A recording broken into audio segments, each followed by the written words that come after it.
kita langsung mulai saja. Bagi teman-teman yang masih ada kegiatan kuliah yang online bisa tetap dilanjutkan. Yang masih offline, ini masih ada yang offline ikut kuliah di Kasipah. Ada satu nanti akan bergabung. Baik, monggo waktu sepenuhnya saya serahkan kepada Bapak Dr. Hardiwinoto. Baik, assalamualaikum warahmatullahi wabarakatuh. Bentar saya cari. Alhamdulillahirabbil alamin wa bihi nasta'inu ala umuri dunya waddin. Allahumma shalli wa sallim wa barik ala Muhammadin wa ala alihi wa sahbihi ajmain. Amma ba'd. Terima kasih kepada Ibu Dr. Aminah selaku Direktur Ponpes Sahlan Rosyidi dan juga yang menjadi fasilitator modul Nusantara ini. Nanti saya akan keliling saja biar tidak pakai itu ya. Bisa tahu? Ya. Baik, tadi sudah dikenalkan ya, nama saya Hardiwinoto. Kalau mau buka profil saya itu cukup diklik hardiwinoto.com. Itu profil saya di situ. Jadi atau kalau YouTube beberapa tempat ya, tapi kalau diklik Hardiwinoto di YouTube itu ada beberapa konten saya. Gitu. Kalau khusus di PCPM Ranggen itu konten yang khusus pengajian. Tapi kalau hardiwinoto.com itu beberapa kajian, ada penelitian, ada opini, ada sejarah, ada komentar-komentar masa kekinian begitu. Ya sekarang sudah nyaman karena sudah tak cabut iklannya. Karena pendapatan iklan tidak lebih besar dari pendapatan manfaatnya. Jadi saya lebih cenderung kenalan dengan beberapa kalangan lewat web itu ternyata lebih penting.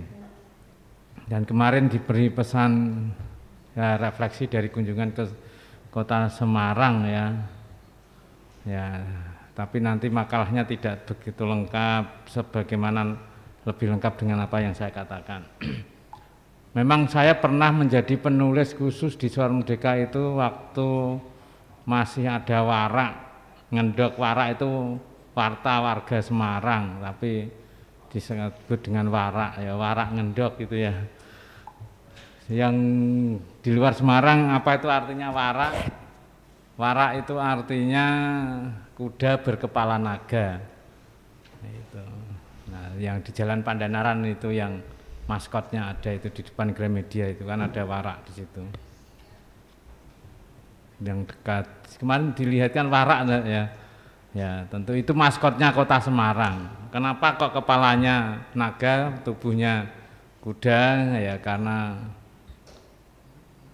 kolaborasi kebudayaan Cina dan Jawa, terutama Jawa Tengah. Nah, orang Jawa itu merendah itu ya jadi tubuhnya, yang tamu itu dijunjung tinggi jadi kepalanya. Jadi kadang orang bertanya, loh kenapa kok kita kalah dengan Cina? Wong Cina kok malah taruh di kepala, Jawa tuan rumah malah di tubuhnya. Itulah sikap orang Jawa yang rendah hati.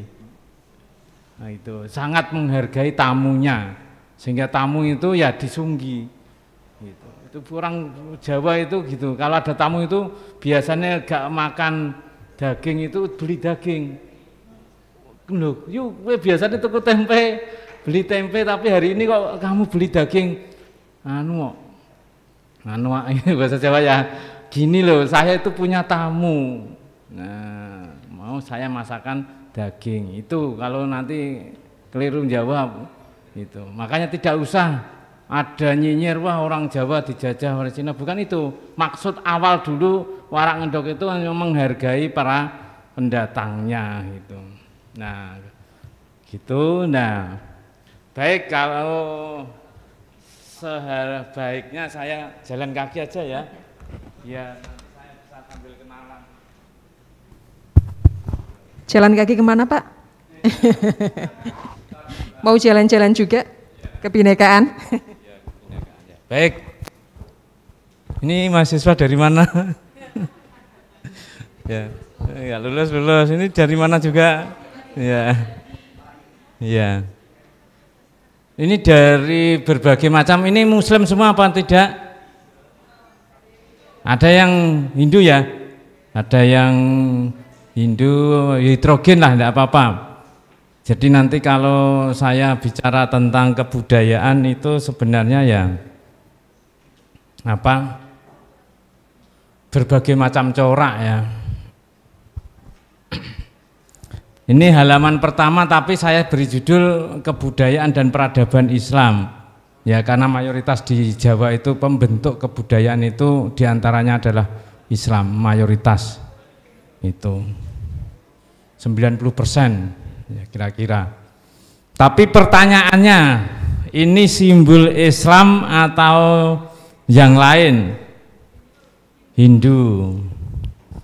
Ya, kalau kamu menyimbolkan apa? Ini simbol apa? Islam atau Hindu? Hindu. Kamu? Hindu. Ya, karena di situ ada kotak-kotak hitam putih menunjukkan kita itu memang hidup harus hitam putih. Yang benar ya cetha, sing salah ya cetha itu ya. Cetha itu jelas ya. Itu. Tapi kalau di Jawa ini sudah Islam. Di mana letak Islamnya? Gambarnya masih Hindu, tapi kok bisa dikatakan Islam? Di mana letak Islamnya?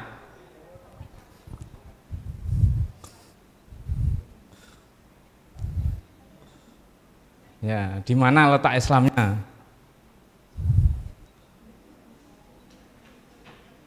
Ya, pernah membaca cerita Sunan Kalijogo, Sunan Giri, Sunan apa? Padahal ceritanya nanti Sampokong, tapi diawali dengan Gapura yang ada di Bali.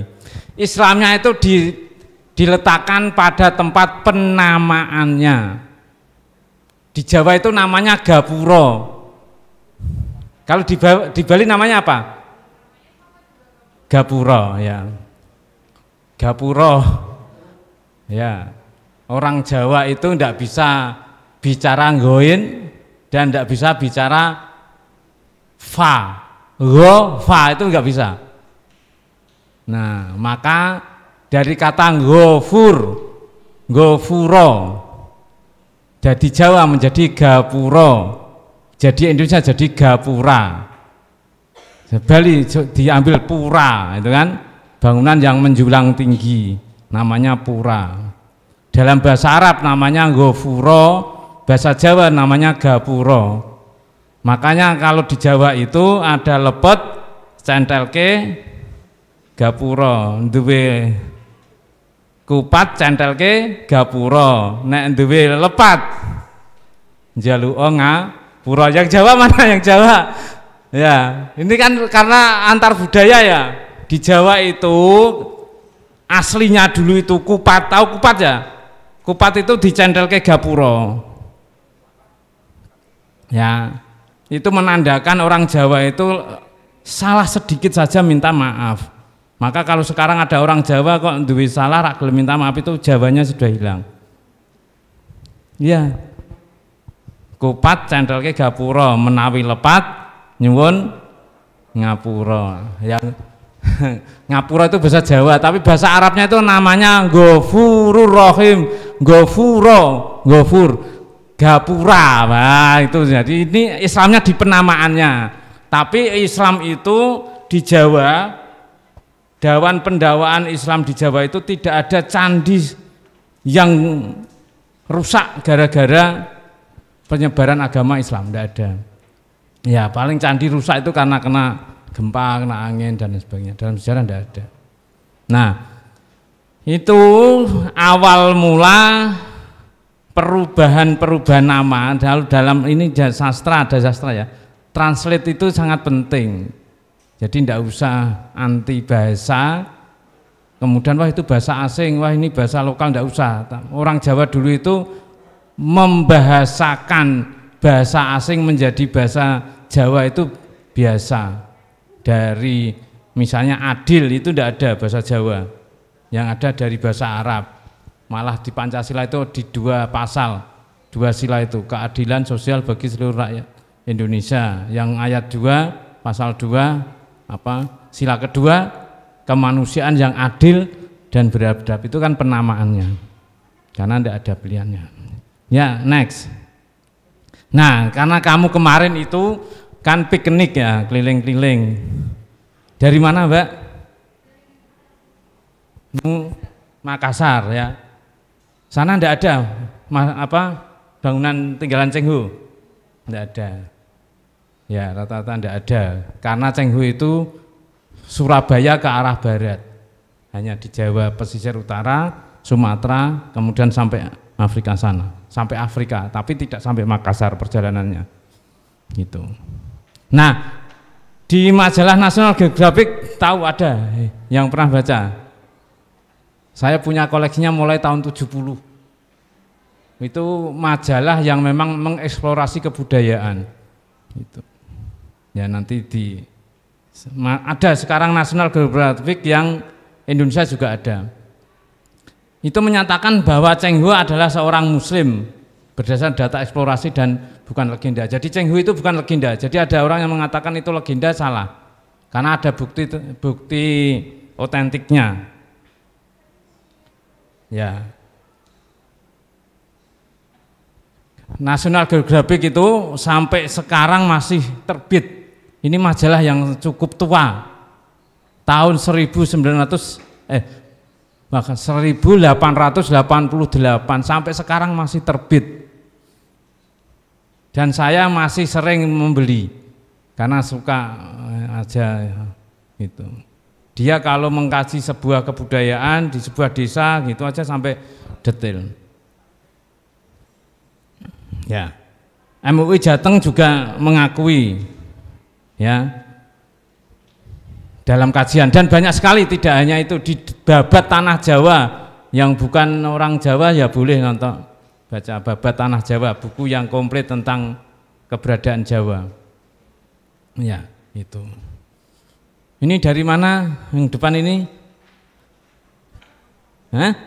Makassar juga. Saya ke Makassar berapa kali ya? 2 kali. Ketika saya muktamar, dan yang kedua saya penelitian di Morowali. Saya melandingnya di Makassar, langsung ke Palu langsung naik darat ke Morowali. Ya, kekayaannya sangat besar sekali ya sana. Makassar. Kamu dari Sulawesi Tenggara, berarti Kendari. Saya pernah ke Kendari juga, penelitian tentang tata ruang kota. Di sana banyak itu jambu mete ya, sama madu ya, madu kuda liar. Nek liar terus meresep piye kuwi? Ya, madu saya di sana. Ya. Next. Nah, ini kalau ini dari sanatnya ya, sanat itu orang yang punya jalur sampai dengan Cheng Ho. Li Pek To, ketua Yayasan Klenteng Taikaksi, yang juga ketua panitia 600 tahun Cheng Ho kemarin itu, dalam sebuah wawancara tanpa basa-basi mengatakan bahwa Cheng Ho adalah orang Islam. Itu. Nah, kalau kamu ingin tahu secara komplit tapi dibentuk dalam bentuk novel, ya itu nanti kamu bisa klik. Ya.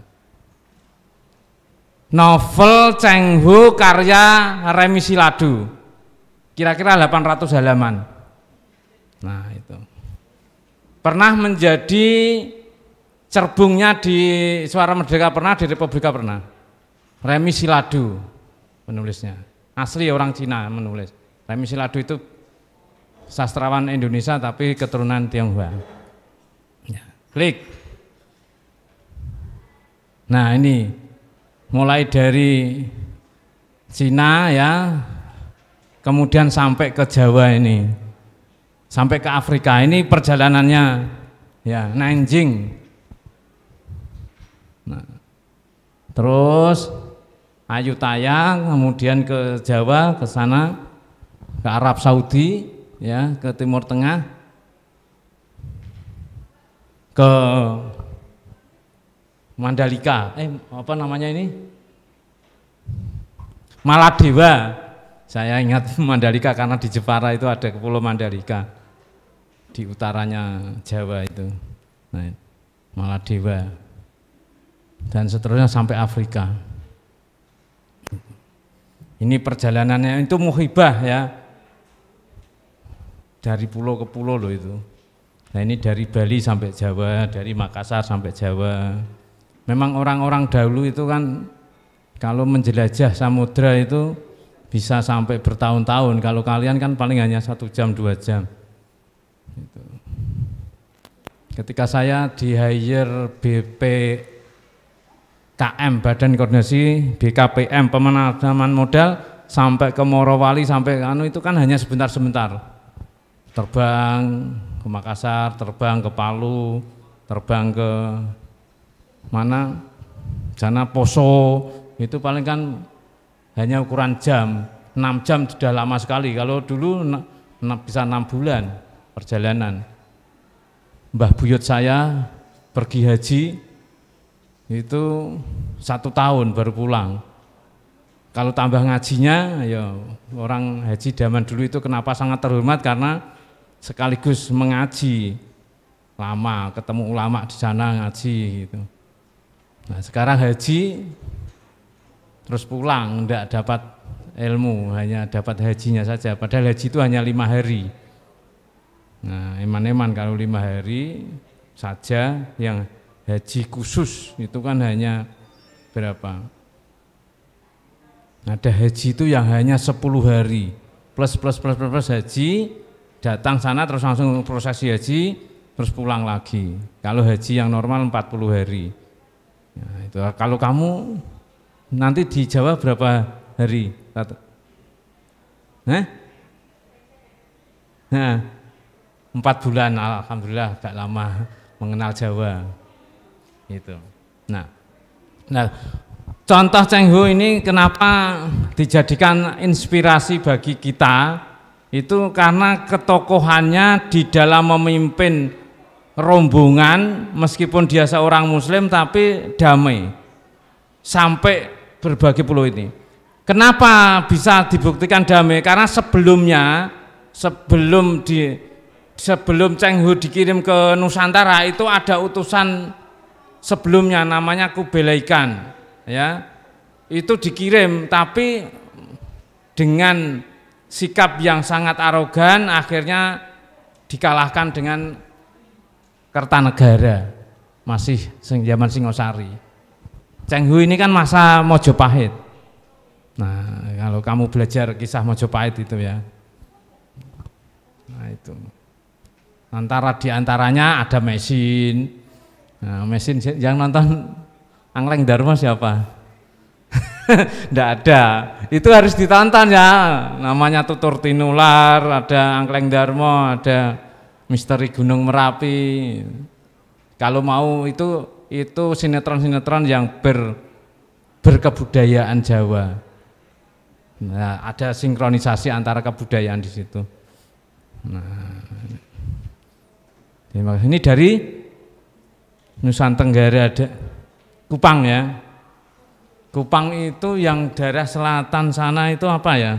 Yang topinya dari rote ya, itu di sana ada kebudayaan nyumbang. Nyumbang itu besar sekali di sana.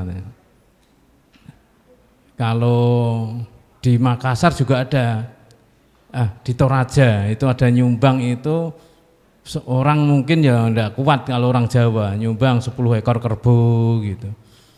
Tapi nanti kembalikan 10 ekor kerbau. Lah kenapa nyumbangnya karena besar? Karena kalau nyembelih kerbau itu sampai 1 bulan. Ya, misalnya itu kan kebudayaan nyumbang. Nah, kalau di Jawa nyumbangnya hanya beras 1 duna 4 kg tambah gula 2 kg. Nah, Indomie, nah itu orang Jawa itu murah. Apalagi gadis Jawa sangat murah sekali. Orang Jawa itu sangat murah. gadis Jawa itu harganya hanya selembar kain mukena itu.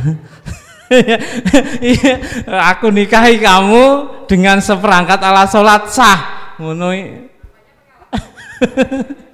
Ya itu, tapi ternyata dibalik itu uang resepsinya 100 juta, uang dekorasinya 50 juta. Waduh, lebih bagus dinyatakan aku nikahi kamu dengan seperangkat pernikahan, seperangkat rumah, seperangkat apa gitu. Nah, tapi orang Jawa murah. Kalau saya dulu menikah itu hanya dengan 1 buku teks. Ya, istri saya itu saya nikahi dengan apa? Mas kawin 1 buku saja. Ditertawain banyak Pak hadirin. Nah, enggak apa-apa. Ya, next.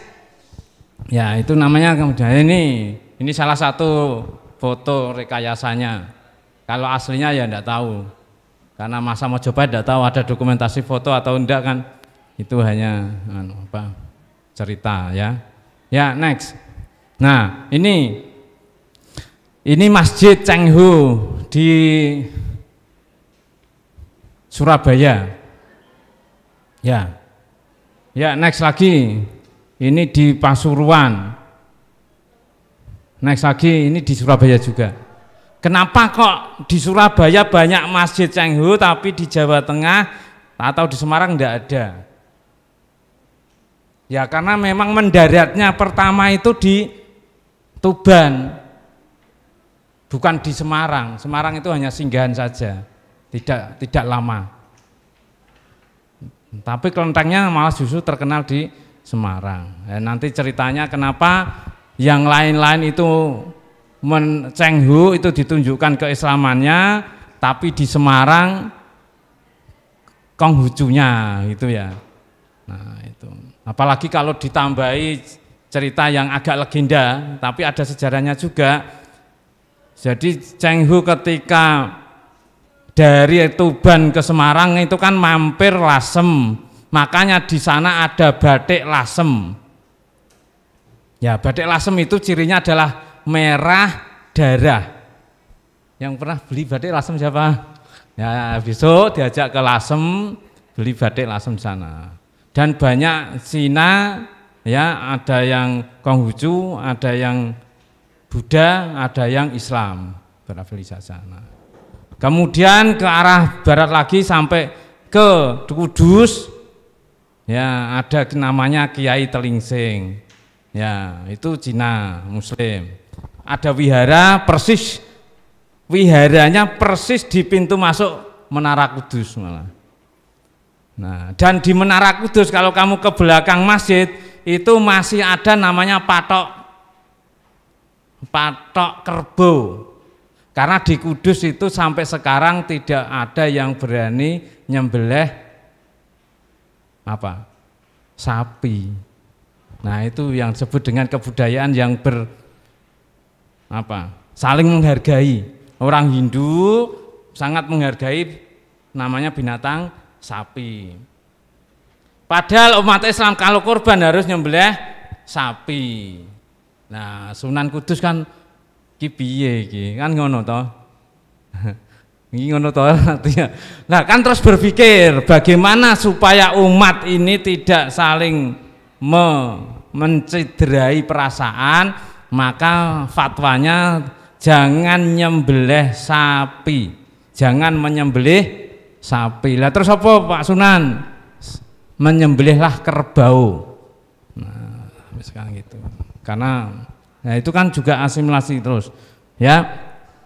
Makanya ada Kiai Telingsing namanya dan diabadikan menjadi Jalan Telingsing. Jalan Telingsing itu jalan pas persis menuju Menara Kudus, kemudian ada wihara di situ, kemudian maju lagi namanya Menara Kudus. Bentuknya masih bata-bata seperti, tapi saya lupa enggak saya tampilkan di situ. Juga seperti apa tadi, pura bentuknya. Kalau kamu klik Menara Kudus gambarnya itu kan persis pura. Nah, itu. Nah, ini yang menggambarkan perkembangan kerukunan beragama Indonesia itu cukup bagus sampai sekarang ya. Tapi kalau ada beberapa yang masih nyinyir dan lain sebagainya, itu berarti dia tidak tahu sejarah. Kalau ada ke orang yang tidak bisa menghargai antar agama, berarti dia tidak pernah belajar sejarah. Nah itu, entah Hindu, entah Buddha, entah Konghucu, entah Islam, ya, entah kejawen gitu. Ya, next. Nah ini kemarin. Nah yang halaman depan ini hanya yang milik pemerintah. Kemarin yang saya ceritakan Bu Aima, ini yang milik pemerintah hanya ini, masuk sudah milik Yayasan Sampokong. Ya, karena terus kemudian sejarah, lu ini kan milik bapakku, gitu. Ternyata yang kenapa kok saya tahu yang milik pemerintah hanya jalan ini saja? Nah itu saya tahunya itu saya pas di hire di Badan Pendapatan Daerah Kota Semarang, saya penelitian di situ.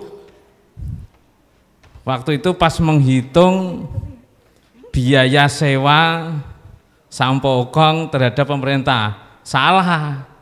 Itu pemerintah hanya memfasilitasi lahan parkir saja, itu sudah milik swasta. Gitu. Nah dulunya ya dikelola oleh negara. Gitu. Memang negara dan swasta itu ya Indonesia itu pasang surut. Seperti PRPP itu, kalau tahu sejarahnya PRPP itu milik pemerintah, kembali milik swasta, milik pemerintah lagi, milik swasta lagi, bolak-balik sampai pengadilan kesel. Nah, itu. Next. Nah ini yang dulunya harusnya jadi masjid. Ini yang wihara yang paling luar, wihara yang halaman, bukan yang tempat ibadah, yang tempat untuk istirahat gitu. Itu zaman Pak Wali Sutresno Soeharto itu dirancang untuk menjadi Masjid Cengho, karena di Surabaya berhasil membangun Masjid Cengho tapi di Semarang belum berhasil, dan sampai sekarang belum berhasil membangun Masjid Cengho. Tapi kalau Pemalang malah ada, padahal itu tidak di pantai, di pegunungan loh, tapi malah ada Masjid Cengho. Nah, padahal cirinya Cengho itu harus di pantai. Kenapa harus di pantai? Karena Cengho itu tidak pernah naik gunung, hanya di perairan, karena dia jualan, kemudian kulaan, jualan lagi, jualan lagi, kan tidak ada hentinya. Gitu. Di tempat di situ berarti dia membuka lapak perdagangan, berarti kan jual dan beli. Nah, hasil pembelian di lapak yang satu pindah lagi ke pantai mana, berarti jual beli sambil berdakwah, sambil asimilasi, yang Hindu ya dakwah Hindu, yang Islam dakwah Islam, gitu. Karena Jawa itu dulunya kan belum begitu maju. Nah, itu. Dan orang Jawa ciri orang Jawa itu selalu menggunakan bahasa orang di luar Jawa. Iya, kalau kita teliti bahasa Jawa itu mesti ada bahasa Cinanya, ada bahasa Sangsekerta, ada bahasa Arab. Dan sampai sekarang orang Jawa itu selalu memperbarui itu. Makanya orang Jawa itu kan tidak punya apa, orang Jawa itu tidak punya terah yang ditempelkan. Iya, saya gumunnya di situ. Orang Sumatera ada namanya terah apa itu, Hasibuan, Ginting, apa gitu. Orang Jawa tidak mau. Namanya Joni, jebule wong Jawa. Namanya Robert, jebule wong Jawa. Nah itu. Namanya Suyono, depannya kasih Yusuf Suyono. Nah guru ngaji saya kan gitu. Nah, namanya apa, Sugeng, gitu. Belakangnya atau Sugeng Rahmat, Rahmatnya Arab, Sugengnya Jawa. Gitu. Orang Jawa itu enaknya di situ, tidak pernah konflik. Ya, itu dipadukan. Next ya, Cina di Nusantara mulai ini sebenarnya ya lama juga ya. Sebelum Cengho masuk itu ada sisa-sisa Laskar Mohol Kubilai Khan yang saya ceritakan tadi. Jadi kegagalan Kubilai Khan membawa misi ke Nusantara, ke Jawa waktu itu masih masa Singosari menuju Mojopahit. Ya, kalah perang dengan Kertanegara, kemudian Kertanegara juga akhirnya runtuh menjadi Mojopahit. Cina sebagian tidak mau pulang, Ya, meskipun kalah perang tapi Cina tidak mau pulang, tetap menetap. Karena sebagian ada yang memang baik dengan orang Jawa. Yang saya katakan tadi ada tokoh namanya Mesin, itu malah menjadi tabib di negeri Jawa, malah menjadi tabib itu ya. Tabib Wong itu juga. Makanya banyak kalau di Kudus, mana yang Kudus? Ya. Saya itu pernah masuk ke rumah Nambancan. Nambancan nama ahli obat di Kudus itu. Itu Cina. Dia memang ahli obat. Loro apa wae tambani ning kono. Itu sampai menjadi mitos. Wis gone Nambancan kok ora waras itu. Bawa ke sana pasti sembuh itu kan sampai karena ahlinya sampai menjadi mitos. Sampai menjadi legenda. Nah itu. Memang terkenalnya waktu itu begitu. Cheng Ho yang diutus oleh dinasti Ming singgah di ya bagian tempat Nusantara di kota-kota pantai. Ya awal mula pelabuhan yang paling terkenal itu adalah di Tuban. Yang dari timur. Kalau Bali lewat darat pasti lewat Tuban, pesisir utara. Yang dari Bali yang lewat darat, ya itu pasti lewat Tuban. Tuban di sana mesti ada wihara besar, pinggir menghadap pantai, lah itulah tinggalan Cheng Ho. Ya, itu. Dan di Tuban itu ada namanya terkenal Sunan Raden Rahmat, Sunan Bonang. Nah, Sunan Bonang itu saudaranya Campa, istri Brawijaya kelima. Nah, mulai di situ ada asimilasi dakwah secara kultural. Ya, Cheng Ho membentuk komunitas Islam di Nusantara antara lain di Palembang, Sambas dan Jawa. Makanya nanti Sultan pertama Jawa itu adalah Sultan Fatah. Itu anak Brawijaya kelima dari Campa itu. Nah, kalau kamu mulai dari Tuban tadi saya ceritakan ya, Jawa Timur, Ampel Dento itu mbahnya Sultan Fatah, terus ke arah barat sampai Tuban, kemudian ke arah barat lagi sampai Lasem.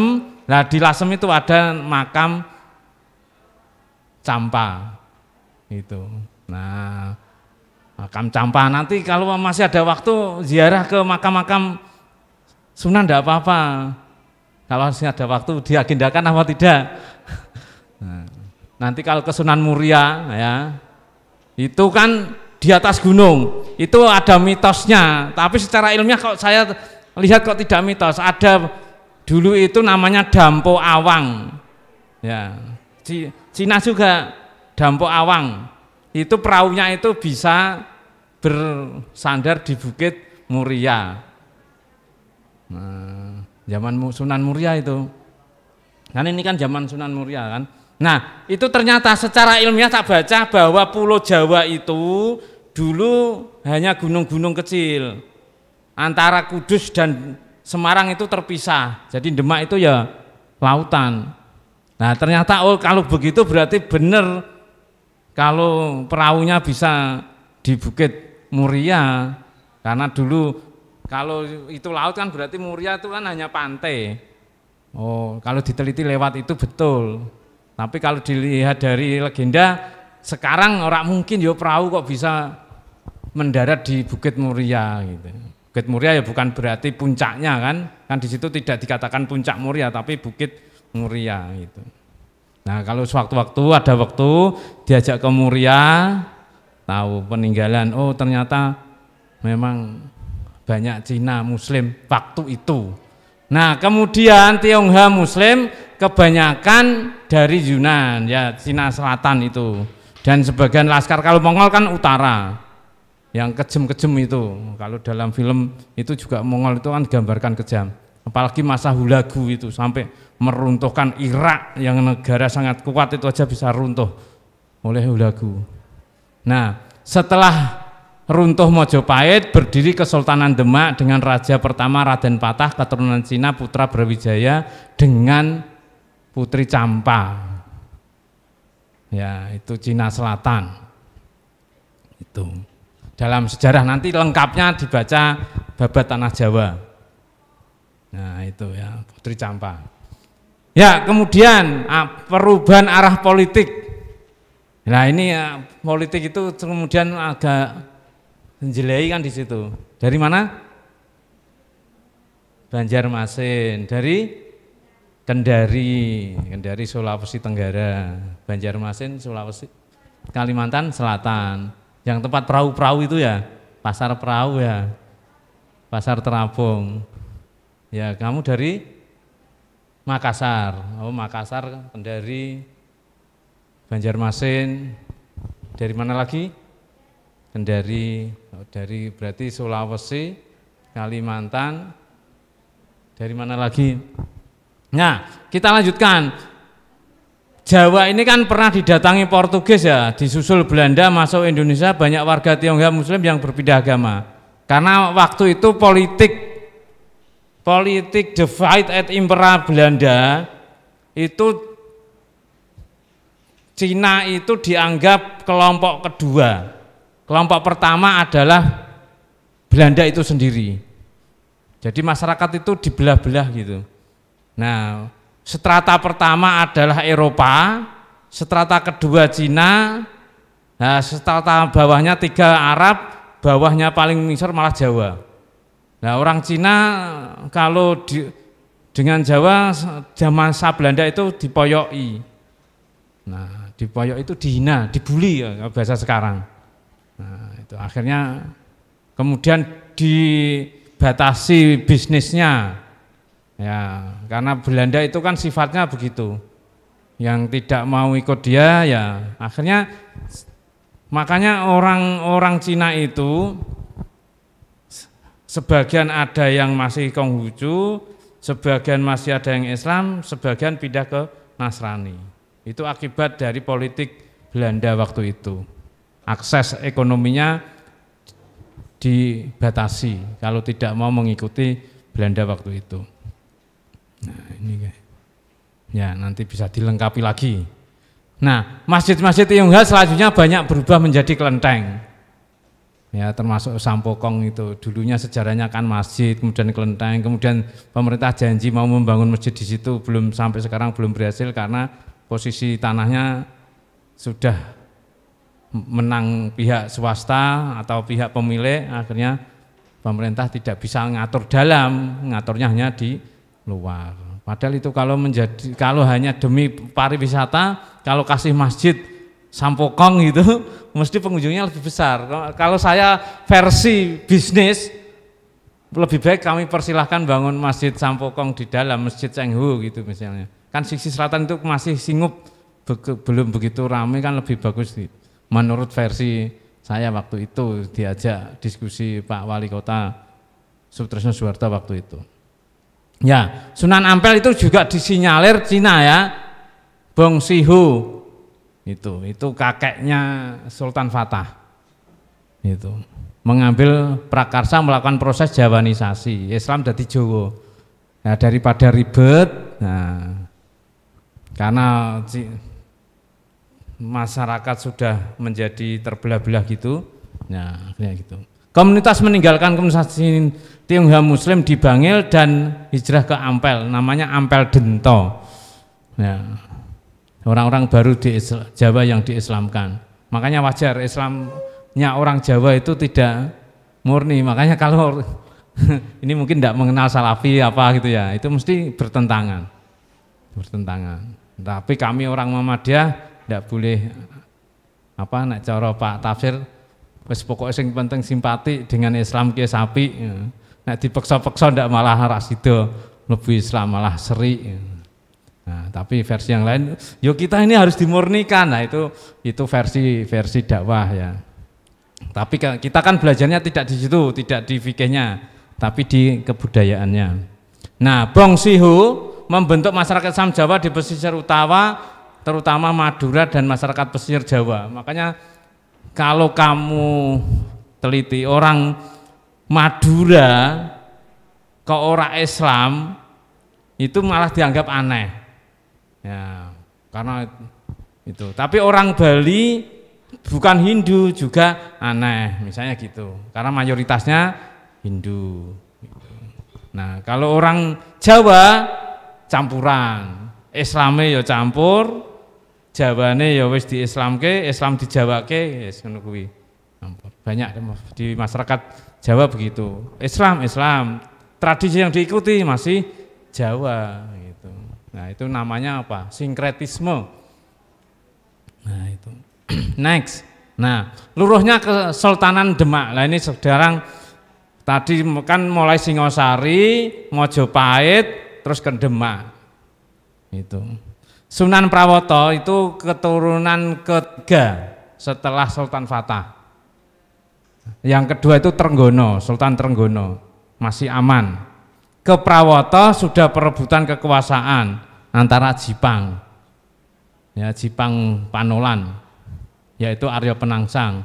Sehingga sebagian masyarakat Tionghoa di Semarang marah dan tidak bersimpati dengan pasukan Jipang, karena Demak itu sebagian kan Semarang, terjadi pertempuran antara Jipang dan Demak, ya akhirnya banyak kok wong biyen tekone wedame saiki wis akeh malah terjadi peperangan. Nah, itu ya awal dari surutnya masyarakat Muslim di Semarang itu begitu. Nah, mereka akhirnya berangsur kembali kepada agama dan kepercayaan Konghucu dan Tao. Ya. Itu kenapa kok Semarang tadi ya awalnya contohnya kok belum ada masjid Sampokong, masjid apa namanya, masjid Cenghu gitu ya. Ya karena sejarahnya memang beda dengan Jawa Timur. Nah, Jawa Timur lebih tetap kokoh ya, apa dipertahankan komunitas Muslim Tionghoanya, tapi kalau di Semarang masyarakat Muslim Tionghoanya banyak yang pindah kembali ke agama semula yang dulu diislamkan itu. Kemudian terjadi perubahan posisi Demak. Karena apa? Perebutan kekuasaan Demak, Arya Penangsang yang waktu itu mengalahkan Prawoto, kemudian terjadi perebutan kekuasaan dengan Hadiwijaya di Surakarta. Ya, yang dimenangkan itu yang sekarang jadi Surakarta, kemudian nanti pindah ke Mataram, Jogja ke Surakarta lagi, Surakarta pisah jadi dua. Nah, itu. Jogja juga jadi dua. Nanti kalau ke dalamnya gitu, jadi dua. Ya, Paku Alaman sama Jogja di Ningrat, Hamengkubuwono. Kalau Surakarta belah jadi dua dibalik Kartosuro, Surakarta. Itu. Nah, ketika menjadi Surakarta, Kartosuro, ya dua kerajaan kecil-kecil jadinya. Itu. Yang Jogja juga jadi dua, Hamengkubuwono dan Paku Alaman, ada dua. Besar-besar. Demak kan dulunya besar sekali, menguasai Jawa, Sumatera, Kalimantan, Sulawesi, dari Malaka sampai Maluku. Kekuasaan Demak itu dulunya dari Malaka, Samudra Pasir, Aceh sampai Maluku. Maluku itu timurnya Ambon, sampai ke Moro. Nah, Moro, kenapa kok Moro itu sampai sekarang Islamnya kuat? Karena itu bagian dari kekuasaan Demak Bintoro waktu itu. Tokohnya adalah Karaeng Galengsong. Karaeng itu kalau bahasa Jawa itu ya Sultan, karena Karaeng. Gitu ya. Itu sampai sana. Nah, itu kalau mau baca sejarah itu ya. Nah, akhirnya Demak yang kekuasaannya itu adalah pantai, ya kota-kotanya itu pesisir utara pindah ke selatan, sehingga dari maritim ke pertanian akhirnya lemah. Itu ciri kerajaan kuat waktu itu adalah menguasai pantai, bukan menguasai gunung. Itu. Nah, ciri negara kuat itu adalah negara yang di pesisir. Makassar itu di pesisir. Goa Talo di pesisir, Samudra Pasir di pesisir, semua di pesisir. Nah, itu. Demak di pesisir. Nah, Cina itu juga di pesisir ya, di Nanjing itu pesisir. Karena apa? Memang transportasi utama waktu itu ya laut. Nah, makanya dulu saya S3 pertama kali itu diberi pertanyaan begini, laut itu adalah pemisah atau penghubung? Itu aja. Padahal kalau dalam lagu dipisahkan laut ya, cintaku dipisahkan pantai dan laut, apa itu lagunya. Nah, apalagi lagunya Niki Astrea, langit apa, matahari dan bulan saling berkejaran, ora bakal ketemu. Ya, next. Nah, maka kita langsung ke peradaban saja. Yang apa, agama lain ya selain Islam, tapi saya di sini saya beri judul kebudayaan dan peradaban Islam karena kemarin diberi judul Cheng Hu. Persepsi saya adalah seorang pendakwah Islam melalui perdagangan ya. Tujuan dinasti Ming itu memang tidak Islam tapi melakukan perdagangan. Muhibah Ming dan Majapahit karena kegagalannya Kubilai Khan antara Ming dengan Singasari gagal ya, maka hubungan dagangnya ditaruh orang Islam saja gitu. Maksudnya begitu karena lebih soft waktu itu. Karena waktu itu memang Majapahit kon Demak itu kalau dalam Jawa kan sebut lir-lir tandure sumilir gitu kan, tak ijuroroyo tak senggah kemantanannya. Waktu itu memang Islam baru bangkit-bangkitnya. Jadi bangkitnya Islam di Jawa itu ketika perubahan dari Majapahit ke Demak, diawali dengan Campa beranak Raden Patah gitu. Itu ceritanya begitu. Kemudian kenapa kok bisa berkembang? Karena Raden Rahmat yang Sunan di Tuban itu ya, itu namanya Sunan Bonang ya. Itu merayu Raden Campa, "Hei, saudaraku, kamu kan istri raja." Itu. Karena kamu istri raja, maka berilah aku kesempatan ya untuk berdakwah di tanah Jawa. Yo, terus dikasih kesempatan. Masih merayu lagi kepada "Hei saudaraku, saya kan sudah dibolehkan berdakwah di tanah Jawa. Mbok saya dikasih tanah perdikan. Tanah perdikan itu ya tanah hibah gitu. Nah, kasih itu. Nah, itulah hebatnya masuk itu.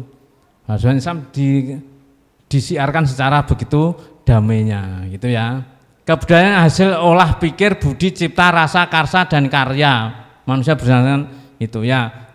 Jadi ceritanya itu istri itu ini kok banyak yang putri ya, betul ya, putranya ya ada juga gitu, sedikit. Iya, ini masa-masa putri menguasai dunia. Apalagi kalau saya ngajar di akuntansi itu, kadang-kadang satu kelas putranya 2, putranya hanya 1, ada putranya 3 gitu. 1 banding sekian gitu. Nah, jadi Putri Campa ini sangat mulia sekali. Itu bisa mengubah dengan merayu suaminya. Maka kalau kamu nanti jadi istri-istri raja ya nanti kan dirayu oleh ya istri raja itu. Nah, jadi dakwahnya lewat keluarga, lewat apa gitu, dan itu saya tunjukkan supaya kita oh iya ya, ternyata peradaban itu disiarkan secara damai gitu. Jadi yang peperangan itu kan hanya ekses saja, itu peperangan perebutan kekuasaannya, tapi dakwahnya itu adalah damai gitu. Makanya ketika perubahan Sampokong itu dari dulu masjid menjadi kelenteng, terus diusulkan ada masjid, terus jadi kelenteng, tetap tidak ada problem apa-apa. Itu dari sisi keagamaan itu di Indonesia sudah luar biasa, tidak pernah ada konflik yang sampai menimbulkan peperangan. Tapi kalau sudah politik, ya terjadi peperangan dan seterusnya. Ya, jadi lewat nilai-nilai rasa, cipta, karsa dan karya termasuk di Demak itu namanya apa? Dulu sampai muncul wayang itu pertama kali itu kan di Demak ya. Tapi sekarang berkembangnya malah di Solo, di Jogja itu. Padahal awal mula ya dari Demak. Itu dakwah itu ya melalui wayang, petuah-petuahnya itu lewat wayang. Tidak langsung apa sekarang ceramah yang sangat membakar. Tidak, tapi lewat gending, lewat tembang gitu. Next ya, terus terakhir aja. Nah ini salah satu lewat bahasa. Ghafur tadi ya yang kan gapura itu ghafura yang berarti minta ampun menjadi istilah Jawa yaitu gapura. Dari sifat perlakuan menjadi bentuk simbol.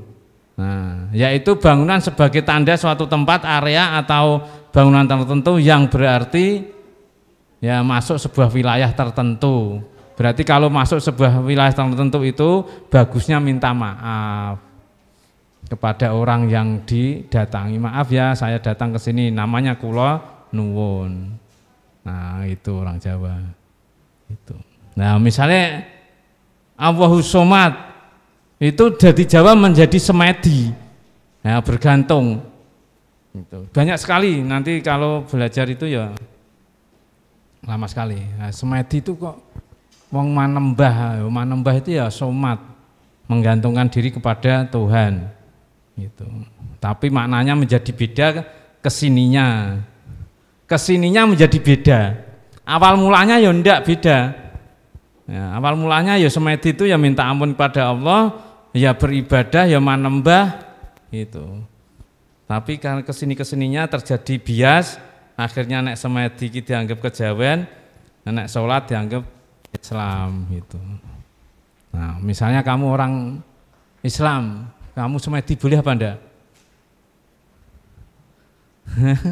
Ya boleh toh, semedi itu kan artinya apa?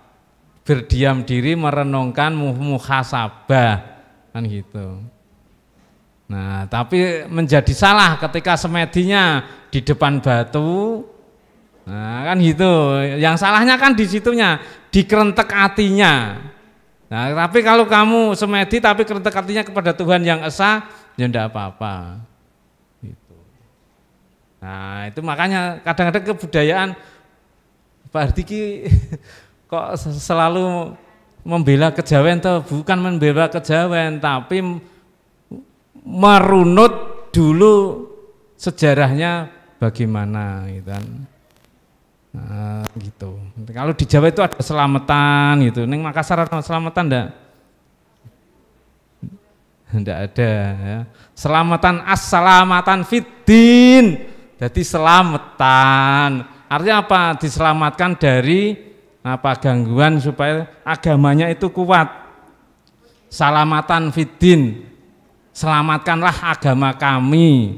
Jadi ini selamatan. Nah, tapi kesininya jadi sekarang beda nek selamatan Jawa, nek syukuran Islam. Padahal bahasanya bahasa Arab loh. Selamat itu bahasa Arab, syukur ya bahasa Arab. Gitu. Nah itu nanti belajar lagi tentang apa ya. Maka memang kebudayaan itu dari pikir, dari rasa, kemudian diolah jadi produk. Ya, pikir itu adalah mengolah sesuatu, rasa merasakan sesuatu, tapi kan ini kan pikir dan rasa tidak nampak. Nah, setelah jadi produk baru nampak. Nah, produk itu. Lah memangnya kerudungnya zaman Siti Aisyah kayak gini, kan ya ndak toh. Nah, tapi kan dipikir, kemudian dirasakan, oh HP kayak apa ya, muncul produk namanya kerudung. Nah, kerudung itu ke masa kecil saya itu adalah kerudung Fatayat. Yang dawa disampel kayak ngono kae. Nah, ngarani kerudung Fatayat. Ya. Nah, sekarang jadi jilbab gitu kan. Kemudian jadi apa lagi gitu. Makanya orang Jawa, orang Indonesia terutama baju kan aneh-aneh gitu. Saya itu belum pernah ketemu batik yang bukan seragam loh Bu. Ketika ketemu tek, itu loh kok mesti beda ya. Kayak batik hitam, loret, putih. Ini batik apa ungu, ada kembang-kembang itu. Yang bukan seragam itu pasti tak perhatikan ini beda. Simbolnya batik Indonesia ya, terutama Jawa itu batik. Batik itu menggambarkan memang berbeda-beda, tetapi tetap satu. Ya, berbeda-beda ini batik ini. Nah, ini batik Pemalang ini.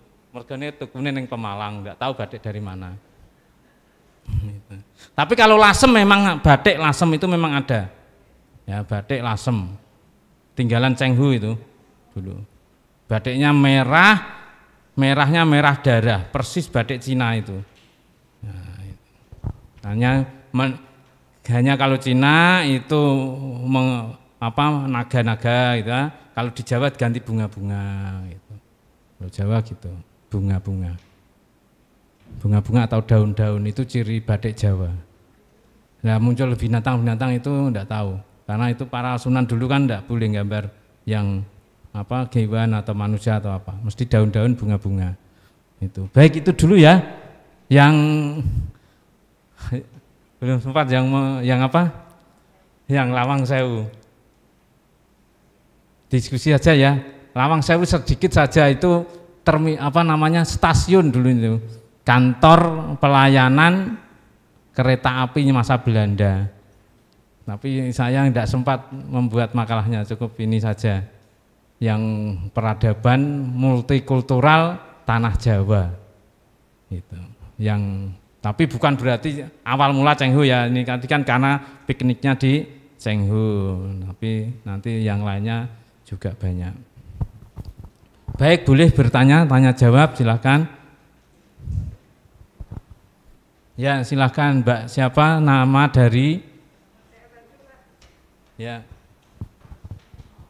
Oke, baik, karena kita berada pada satu ruang diskusi untuk menyamakan persepsi, maka kali ini saya akan mengundang adik-adik sekalian, teman-teman sekalian untuk berdiskusi langsung dengan narasumber kita, Pak Hardi, termasuk bagaimana kemudian karena tadi berbicara tentang semedi itu berarti merenung, kita juga sekaligus merefleksi ataupun merenung terhadap kegiatan kebinekaan kita yang sudah kita lakukan pekan kemarin untuk kebinekaan 1 dan 2, di mana kemudian pesan apa yang sebenarnya dapat kita peroleh dari kunjungan kemarin. Dan kemudian yang tidak kalah penting adalah bagaimana peran Anda, kalau saya ini kan sudah agak generasi tua, kalau Anda ini kan generasi muda.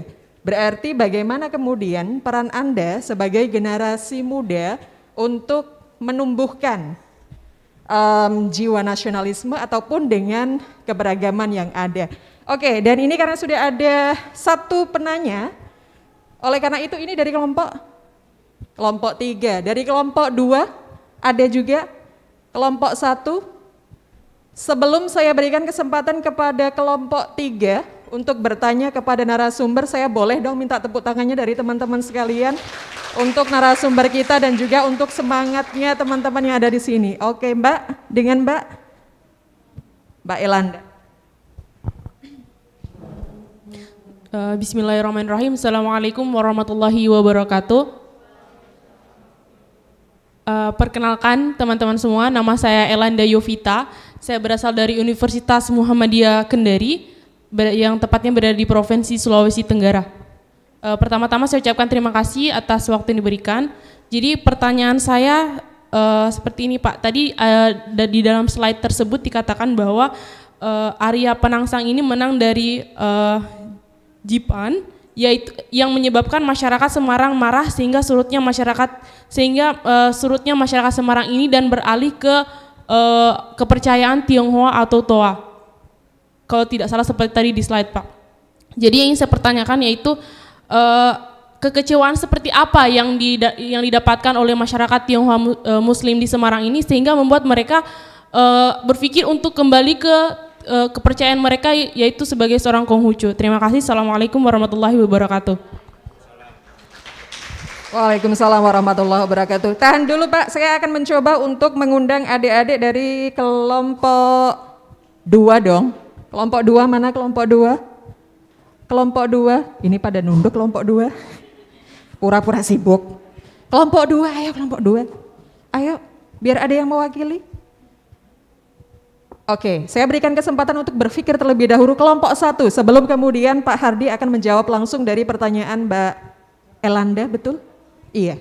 Kelompok 1, akhirnya. Kelompok 2 jangan mau kalah. Ayo semangatnya kelompok 2 mana? Jangan hanya semangat melalui tepuk tangan saja, tetapi partisipasi Anda, saya pun sendiri belum hafal kelompok 2 itu wajah-wajahnya yang mana, padahal anak saya Pak. Oke, Mbak, dengan Mbak siapa? Oke, Mbak Nurmala. Terima kasih. Assalamualaikum warahmatullahi wabarakatuh. Perkenalkan, nama saya Siti Nurmala dari Universitas Halu Oleo Kendari. Baik, terima kasih atas waktu yang telah diberikan kepada saya.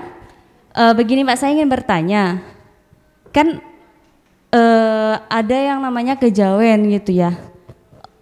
Mama saya itu orang tuanya masih dulu tuh cerita katanya dia masih kejawen gitu, tapi bapak saya itu dari Sulawesi. Nah, apakah ada tradisi orang Jawa itu yang membakar-bakar menyan? Apakah itu termasuk perbuatan yang di luar dari syariat agama atau emang itu dari akulturasi kebudayaan begitu Pak? Karena kalau orang bilang bakar-bakar menyan itu membuat apa? Selaku perbuatan yang menyimpang begitu Pak. Nah mungkin itu saja yang saya tanyakan, apakah kejawen yang membakar menyan itu menyimpang atau tidak? Terima kasih. Wassalamualaikum warahmatullahi wabarakatuh. Waalaikumsalam warahmatullahi wabarakatuh. Sangat menarik sekali pertanyaan untuk nanti tentunya dapat kita bahas bersama. Masih ada lagi kelompok 2 dong? Oke, akhirnya. Ini kelompok 2 atau bukan? Ditahan dulu ya Mbak pertanyaannya. Baik, bismillahirrahmanirrahim. Assalamualaikum warahmatullahi wabarakatuh. Perkenalkan, nama saya Ninda Widiastika dari Universitas Hasanuddin Makassar. Jadi seperti ini Pak, sebenarnya pertanyaannya tadi itu sudah ada sedikit jawaban dan gambaran, tapi di sini saya ingin lebih detail lagi dijelaskannya mengenai seperti apa yang telah Bapak sampaikan tadi, bahwasanya dikatakan bahwa wihara yang paling luar yang terdapat di Kelenteng Sampokong itu seharusnya itu dibuat menjadi masjid. Namun hingga saat ini belum terrealisasikan pembangunan masjidnya itu di Kota Semarang. Seperti yang Bapak jelaskan sedikit tadi, bahwasanya pihak pemerintah dan yayasan itu sudah terjadi, maksudnya pihak pemerintahnya itu sudah kalah dari yayasannya seperti itu Pak. Yang ingin saya pertanyakan, apakah ada alasan lain terkait pembangunan masjid yang belum bisa terrealisasikan, terlepas daripada peran pemerintah itu sendiri, seperti itu Pak. Terima kasih. Saya akhiri dengan ucapan wabillahi taufiq wal hidayah. Wassalamualaikum warahmatullahi wabarakatuh. Waalaikumsalam warahmatullahi wabarakatuh. Dan ini saya akan mencoba untuk bergeser ke Mbak siapa Mbak? Mbak Dawita. Baik, terima kasih atas kesempatan yang diberikan kepada saya.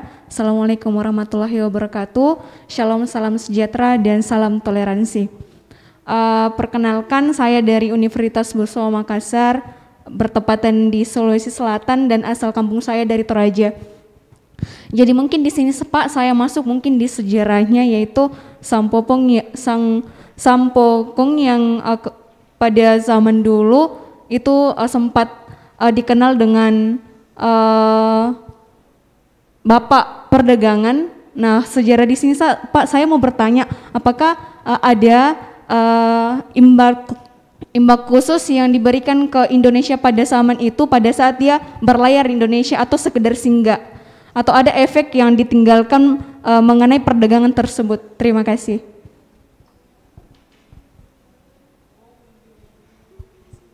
Oke, untuk yang Mas ganteng-ganteng. Nah, ini mulai berpaling ini dari saya. Sementara Pak saya agak penasaran dengan Mas yang ganteng ini. Mau bertanya Mas? Oke, baik. Assalamualaikum warahmatullahi wabarakatuh. Sebelumnya perkenalkan, nama saya Muhammad Miftahul Mijar dari Fakultas Ilmu Budaya Universitas Hasanuddin. Pertanyaan saya di sini, kan yang disebutkan tadi bahwa ada perubahan-perubahan dari kelenteng ke masjid terus akhirnya menjadi kelenteng. Apa yang menyebabkan perubahan-perubahan di tempat Sampokong itu, Pak? Baik, terima kasih.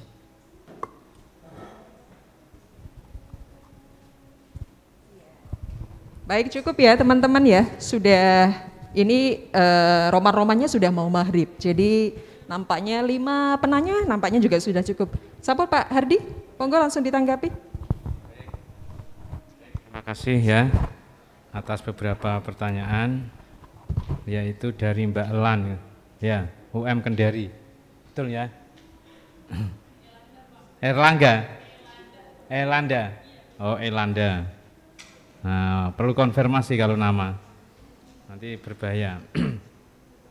Baik ya, di Demak itu adalah kerajaan setelah Majapahit. Ini saya bercerita agak panjang, tidak apa-apa ya, mudah-mudahan nanti nyaut semua. Jadi ketika Majapahit itu terjadi perang saudara atau terjadi ketidakharmonisan antar elit politik di Majapahit, ya. Nah, para wali itu melihat ini harus diselamatkan Majapahit. Nah, karena para wali itu harus bertanggung jawab atas keselamatan Majapahit, maka Raden Patah diundang. Hai Raden Patah, kamu harus siap menggantikan bapak kamu. Gitu. Nah, ketika diundang itu Raden Patah tidak mau, itu kerajaan bapak saya tidak pantas menggantikannya. Namanya Jongkeng Kawibawan dalam bahasa Jawa. Kurang ajar. Nah, bahasa kromone Jongkeng Kawibawan. Bahasa masyarakatnya kurang ajar. Nanti saya dianggap kurang ajar. Wong bapak saya masih hidup kok saya suruh menggantikannya. Maka kamu tetap menggantikan bapak kamu, dan bapak kamu nanti urusan saya. Sunan Kalijogo begitu. Lah bagaimana? Nah, maka kalau nanti masih mumpung di Jawa, pikniklah ke Tawangmangu, ke Candi Cetha. Nah, saya titip itu kalau masih ada waktu, Candi Cetha. Nah, akhirnya Brawijaya itu menjadi pertapa di Gunung Lawu, menjadi bergelar Sunan Lawu. Ya, ini ya supaya clear bahwa tidak ada pertumpahan darah. Jadi ketika Sunan Kalijogo mendaulat, meminta Raden Patah untuk menjadi Raja Jawa, menggantikan bapaknya, supaya tidak dianggap sebagai kudeta, ya, maka Sunan Kalijaga mengajak Brawijaya untuk menjadi pertapa. Tahu ya pertapa ya, jadi Sunan, kalau dalam bahasa Islam namanya Sunan, menjadi Sunan Lawu, menjadi pertapa. Nah, kemudian sebagian warga Hindu waktu itu lari ke timur menjadi di Bali, kemudian yang Islam masih tetap di Jawa. Itu. Begitupun yang saya sebutkan tadi Sunan Ampel itu tetap tidak membolehkan, ya. Janganlah, wong bapakmu masih hidup kok kamu menjadi raja. Itu. Tapi akhirnya memahami, ya udahlah, karena kamu nanti jadi raja atau tidak, Majapahit tetap memang runtuh, gitu, karena terjadi pertarungan elit waktu itu. Ya akhirnya sama-sama mau. Raden Patah dengan berat hati, ya udah piye wong bapakku isih urip kok aku ngadeg raja, ndak baik gitu. Tapi karena dengan negosiasi Sunan Kalijogo dan menjadi pertapa di Gunung Lawu, maka perlu piknik ke Gunung Lawu. Setelah dari Sampokong ke Gunung Lawu, ke Candi Cetha, paling berapa ratus ribu lah, pakai ini cukup pakai itu ke Candi Cetha. Itu candi yang paling unik di Jawa. Saya sudah survei ke sana. Candi Cetha itu puncaknya tidak lancip seperti candi-candi Jawa yang lain, tapi kotak. Saya tanya masyarakat sekitar itu, Pak, candi sini kok kotak toh? Iya Pak, Candi Cetha itu artinya candi cerah, terang.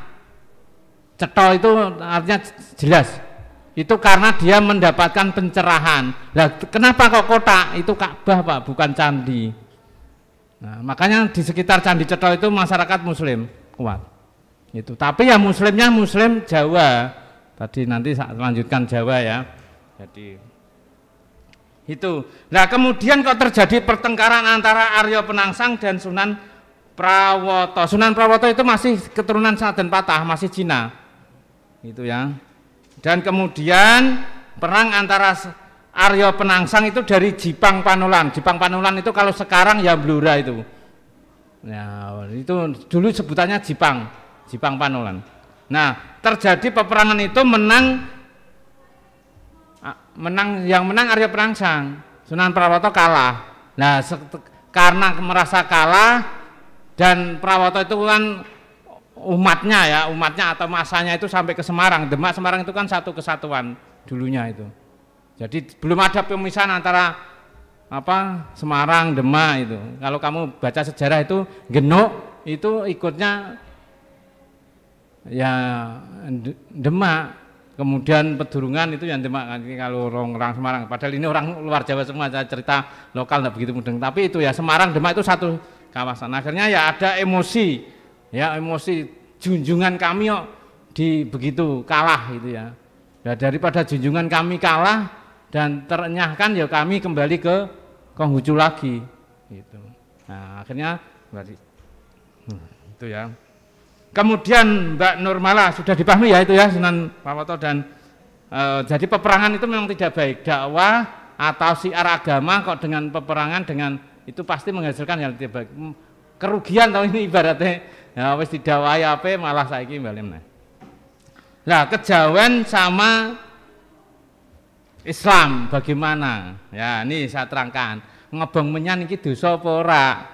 Nah, teman-teman kalau sudah pergi haji, nanti kalau Jumat menjelang sholat Jumat ke rondo, pasti ada 3 orang nanti membakar menyan, pakai tongkat di atasnya kemebul.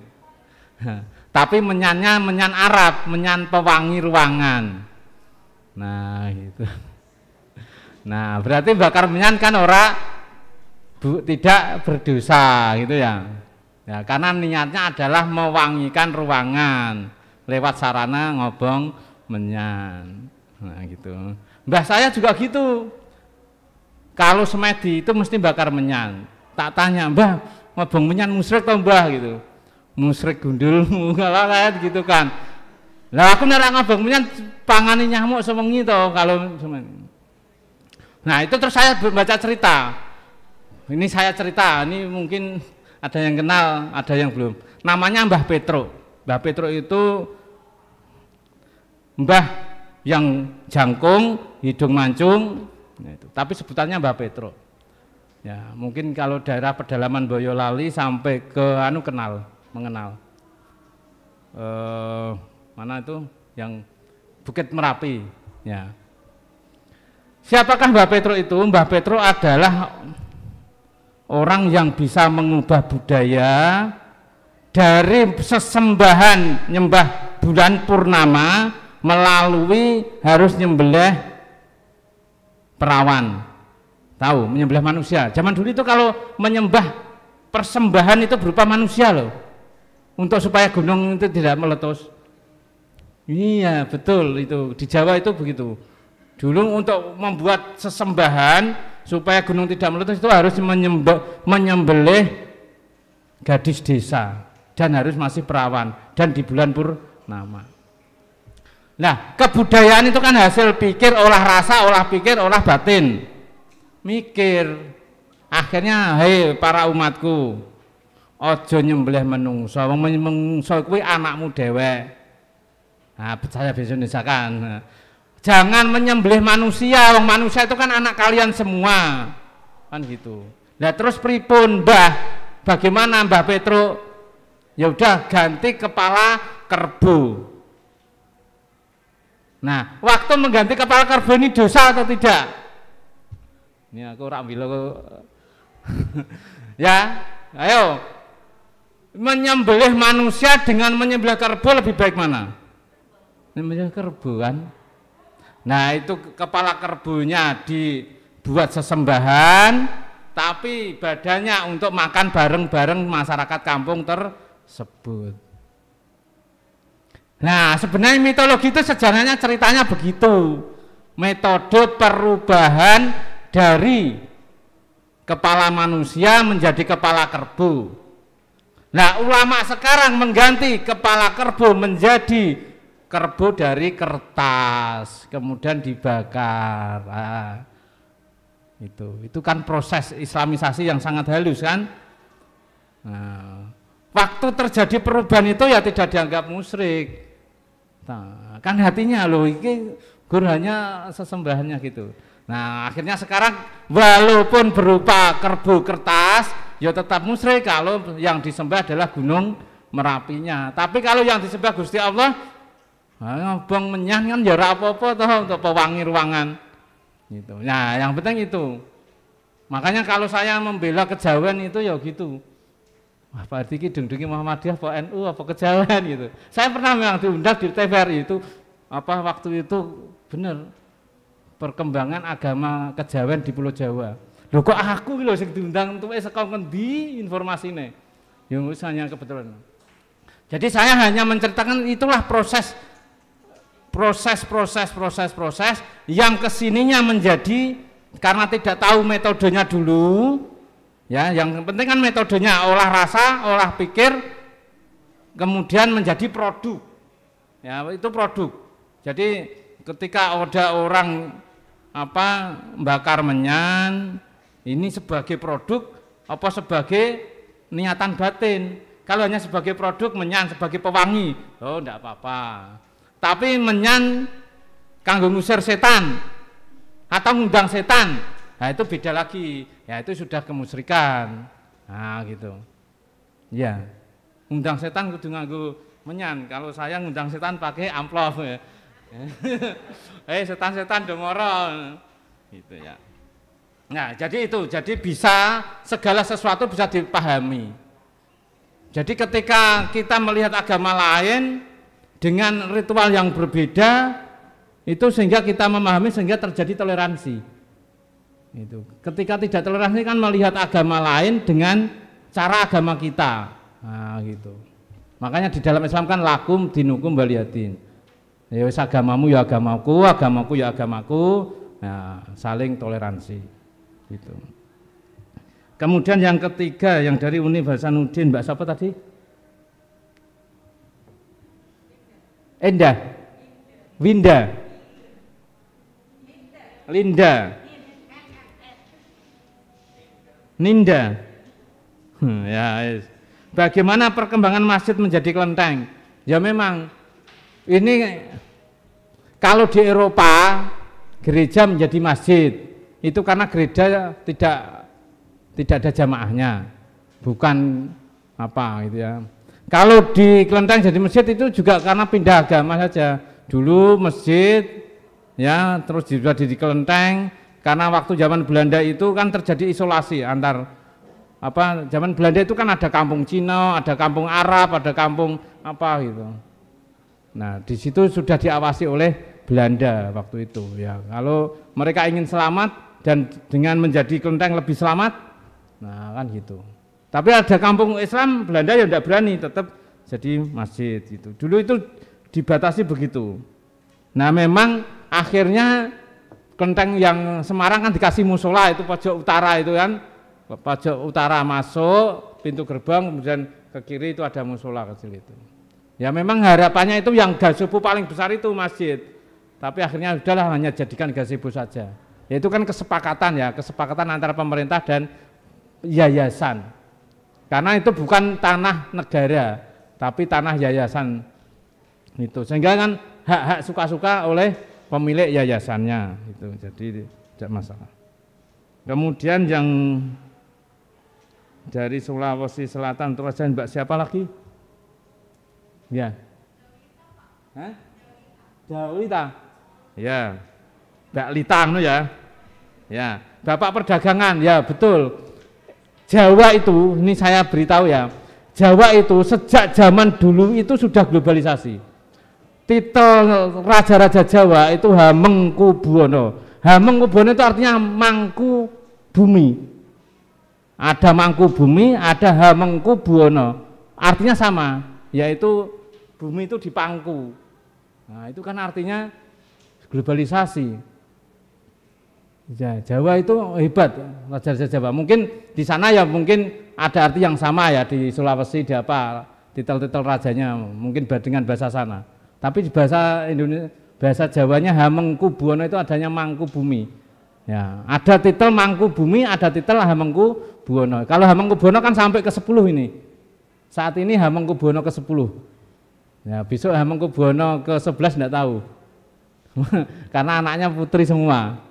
Dan undang-undang sudah gubernur nanti akan dipilih, tidak ditunjuk. Kalau sekarang kan masih, saya malah khawatir nanti gubernur dipilih, kemudian yang jadi gubernur bukan raja, saya takutnya itu situs Mataram hilang. Makanya kalau saya dimintai pendapat, bagaimana? Ya kalau saya Aceh dan Jogja, gubernur harus dari raja, tidak boleh dipilih. Kalau dipilih saya takutnya itu situs kerajaan hilang, tidak ada sing ngopeni. Yang dipilih bukan keturunan raja, kemudian saenake dhewe mengelola keraton, kan bahaya. Masjid gede iso hilang minggu. Padahal masjid gede itu, masjid gede Jogja itu kan simbol dari spiritualismenya kerajaan Mataram. Ya, kalau hilang kan bahaya, wong karena titelnya Raja Jawa itu Khalifatullah Panatagama. Ya. Khalifatullah itu khalifah Allah, Panatagama pengatur agama. Nah, itu. Nah, kalau hilang kan karek Hamengkubuwono tok, nah itu. Tinggal Hamengkubuwonya saja. Nah, itu bahaya. Nanti di Sulawesi juga ada yang tak goa itu kan. Nah, itu kan juga harusnya yang jadi gubernur juga harus dari keluarga raja supaya kerajaan itu terselamatkan gitu. Nah, kalau dipilih kan bisa juga nanti yang jadi orang yang tidak tahu sejarah, bahaya gitu. Nah, maka Bapak perdagangan ya tidak hanya itu sebenarnya. Jadi sejak dulu Jawa itu sebutannya ya sebelum jadi Jawa Tengah, Jawa Barat, Jawa Timur, Yogyakarta itu namanya Jawa Dwipa. Nah, sebutannya awal Jawa itu namanya Jawa Dwipa. Nah, tapi karena sudah pecah-pecah menjadi Jawa Barat, Jawa Tengah, Jawa Timur, Banten, DKI Jakarta, Yogyakarta. Nah, ya, awalnya Jawa Dwipa. Jawa Dwipa itu Jawa tempat lumbung padi. Ya. Nah, ini hampir sama dengan pertanyaan tadi, yaitu perubahan masjid menjadi kelenteng, kelenteng menjadi masjid ya. Jadi yang dari ilmu budaya Hasanuddin, Mas siapa tadi? Miftahul Jannah itu lagunya. Miftah itu kan artinya kunci. Miftahul Jannah berarti kunci surga. Saya punya mahasiswi berarti namanya Miftahul Jannah. Nah, jadi ya memang politik itu menentukan. Nanti kalau umat Islam yang berkuasa gitu ya akan leluasa ya membangun masjid dan lain sebagainya. Nanti kalau apa kekuasaannya itu dipegang oleh orang yang tidak suka Islam nanti ya begitu. Nah, tapi kalau Indonesia kan demokrasi ya, nanti siapapun yang menguasai nanti bisa mengubah tata letak kota gitu kan. Misalnya nanti ibu kota dari Jakarta ke Penajam. Ini kan yang bisa mengubah kan hanya kekuasaan, tanpa kekuasaan tidak bisa mengubah. Nah, contohnya gitu. Nah, makanya kelenteng menjadi masjid suatu ketika bisa jadi masjid lagi. Nah, tergantung keluarganya nanti yang mau mengelola gitu. Karena milik yayasan ya, Yayasan Kelenteng namanya. Baik, karena sudah dan kami mohon maaf jika ada kekeliruan, nanti bisa dikonfirmasi pada referensi yang lebih mendalam, karena hanya memberi kacamata, dosen pembicara hanya memberi kacamata. Kacamata bisa digunakan untuk membaca kembali pada referensi-referensi yang lebih mendalam. Terima kasih pula kepada panitia yang memberi kesempatan kami untuk bicara, dan kami doakan mudah-mudahan seluruh mahasiswa yang ikut modul Nusantara ini sukses semua ya. Amin. Allahumma amin. Nasrul minallah wa fathun qarib. Assalamualaikum warahmatullahi wabarakatuh. Baik, yang terpenting untuk kita semua yang kita harus ambil pelajaran dari kebinekaan kemarin, kunjungan kita di Sampokong, kunjungan kita ke mana yang satunya? Lawang Sewu. Ada lagunya ya di itu Lawang Sewu. Tembang Jawa, Pak Ergi juga pintar menyanyi. Besok kapan-kapan lagi ya. Nah, itu adalah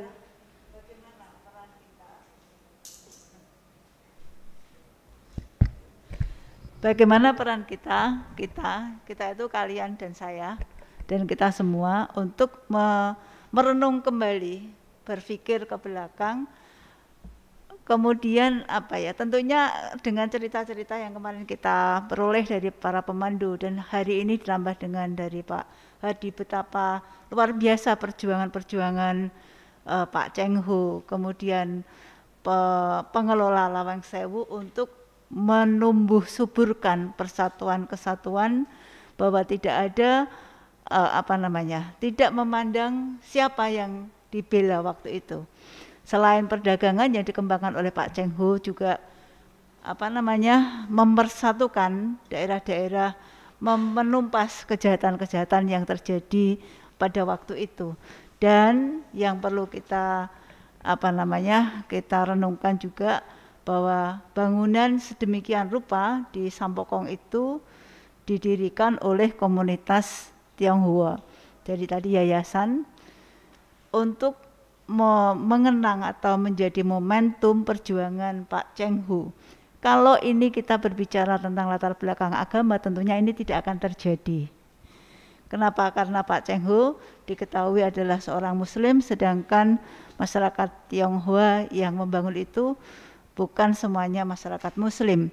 Dan sampai sekarang kita tahu bahwa di setiap kelenteng kemarin juga diperbolehkan semua masyarakat untuk berkunjung ke ke tempat mereka itu, untuk berziarah di makam-makam yang setiap kelenteng kita tahu ada makamnya. Demikian juga di Lawang Sewu. Nah, ini yang perlu kita internalisasikan ke diri kita untuk meneruskan perjuangan bagi mereka.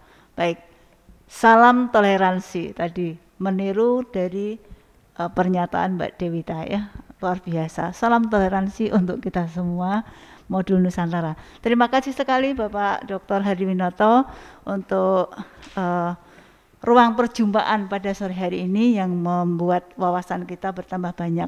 Mohon maaf atas segala kekurangan dari saya pribadi dan atas nama teman-teman, juga kepada teman-teman peserta modul Nusantara.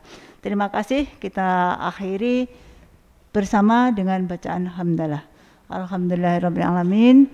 Billahi taufiq wa hidayah. Wassalamualaikum warahmatullahi wabarakatuh.